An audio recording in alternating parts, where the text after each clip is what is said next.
मैं आज सीए के बारे में थोड़ा डिटेल बताना चाहता हूं कि सीए क्यों लाना पड़ा। किसी भी देश का विभाजन धर्म के आधार पर नहीं होना चाहिए, मगर भारत का विभाजन आजादी लेते वक्त धर्म के आधार पर किया गया, और जब भारत का विभाजन धर्म के आधार पर किया तब भयानक दंगे हुए। स्वाभाविक था होंगे, मगर विजुअलाइज नहीं कर पाए। अभी अभी 14 अगस्त को ही पूरे देश ने विभाजन विभीषिका दिन मनाने का काम किया है। भारत के करोड़ों लोग ये भूल नहीं सकते कितनी पारावार वेदना जो हिंदू, बौद्ध, सिख, जैन पाकिस्तान, अफगानिस्तान, बांग्लादेश में रहते थे उनको सहन करनी पड़ी। हम नहीं भूल सकते। परिवार के परिवार उजड़ गए, करोड़ोंपति अरबोंपति हमारे गांधी धाम में रोड पर आकर सब्जी बेचने के लिए मजबूर हो गए। इससे ज्यादा अत्याचार पूरे दुनिया में कहीं नहीं। और उस वक्त विभाजन का फैसला तो किया, मगर जब ये परिणाम आने लगे, कांग्रेस के सभी नेताओं ने वादा किया था कि पड़ोसी देशों से जो शरणार्थी आते हैं, हिंदू आते हैं, बौद्ध आते हैं, सिख आते हैं, जैन आते हैं, उनको नागरिकता दी जाएगी। आपको भारत अपने यहां स्वागत करेगा। करना भी चाहिए था। बड़ा उचित निर्णय कांग्रेस के नेताओं ने लिया था, मगर जैसे जैसे चुनाव आया वो निर्णय से मुकरते गए।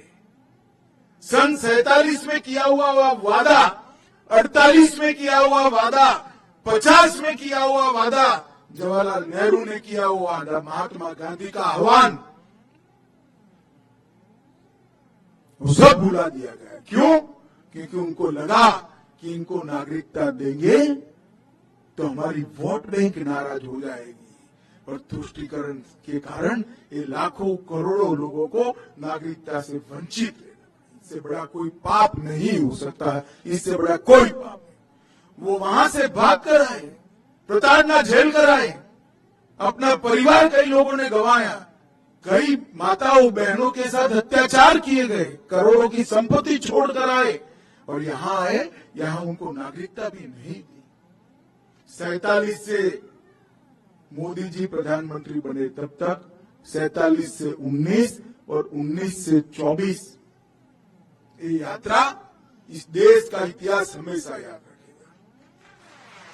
मैं आज इस मंच से जिन जिन लोगों ने सरकारें चलाई उनको पूछना चाहता हूं, क्या दोष था इन लोगों का जो अपनी बहन बेटियों को बचाने के लिए आए, अपनी संपत्ति को, अपने धर्म को, अपने सम्मान को बचाने के लिए आए? वो क्यों भारत के नागरिक नहीं बन सकते? एक और तो सीमा से आपने घुसपैठ कराई, करोड़ों घुसपैठियों को आने दिया, अवैध रूप से उनको नागरिक बना दिए, और जो कानून को मानते हैं, आपको एप्लीकेशन की, उनको कहते हैं कानून में इसकी जगह नहीं है। कानून लोगों के लिए होता है, कानून के लिए लोग नहीं होते।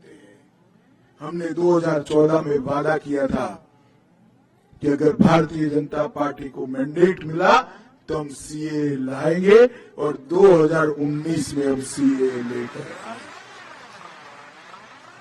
और करोड़ों हिंदू, करोड़ों जैन, बौद्ध, सिख जिनको न्याय नहीं मिला था, उनको न्याय देने की शुरुआत हुई। मैं आज इस मंच से स्पष्टता से कहना चाहता हूं, मैं काफी समय चुप रहा हूं। ये कानून पारित हुआ था 19 में। 19 में कानून पारित होने के बाद भी सबको भड़काया गया कि इससे मुसलमानों को अन्याय होगा, मुसलमानों की नागरिकता चली जाएगी। मैं आज फिर से स्पष्ट करना चाहता हूं मेरे मुस्लिम भाइयों बहनों के लिए, ये कानून में किसी की नागरिकता लेने की कोई प्रोविजन नहीं है। ये कानून नागरिकता देने का कानून है। अभी हमने दी, इनके चेहरे देखिए। हमारे ही देश के लोग हमारे ही देश में निराश्रित बनकर रह गए। इससे बड़ा दुर्भाग्य और विडंबना क्या हो सकती है? इतने सालों तक ये तुष्टीकरण की नीति के कारण ये नहीं हो पाया था।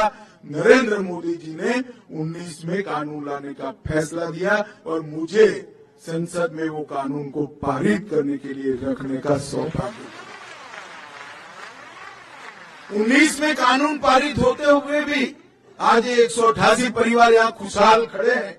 क्यों नहीं मिला भाई 19 से 24? आपको देश में दंगे कराए गए, अल्पसंख्यकों को भड़काया गया।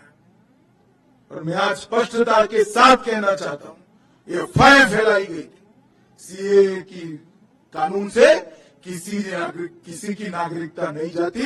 हिंदू, बौद्ध, सिख, जैन जो शरणार्थी मेरे भाई बहन आए हैं उनको नागरिकता और सम्मान देने का कार्यक्रम है, अधिकार। और आज भी कुछ राज्य सरकारें हैं जो लोगों को गुमराह कर रही। मैं आज मंच से देश भर के शरणार्थी भाइयों को कहता हूं कि आप बेझिझक एप्लीकेशन करिए, नागरिकता प्राप्त करिए, आराम से करिए। इससे पास्ट में अगर आपकी नौकरी है तो वो चालू रहेगी, आपका मकान है वो आपके नाम पर ही रहेगा, आपके सारे काम जो है वो रिट्रोस्पेक्टिव इफेक्ट से सुधारने की। इसमें कोई क्रिमिनल केस का प्रोविजन नहीं, सबको पार्डन दिया गया है। और पार्डन इसलिए लिया है कि सरकार के कारण ये देरी हुई, आपके कारण नहीं हुई। मैंने अभी बहन को पूछा कब आई आप, तो 95 में आई। 95 से अब तक किसने देरी की? वो तो तुरंत चाहती थी मैं भारत की नागरिक बनूं, मगर किसने नहीं बनने दिया? सरकार ने कहा। इसीलिए सिटीजनशिप अमेंडमेंट एक्ट लाना पड़ा। और आज मुझे बड़ा दिल में बहुत संतोष है कि मेरे ही राज्य में आज 188 परिवार मां भारती के परिवार बनकर, हमारे भाई बहन बनकर हमारे साथ सम्मान के साथ।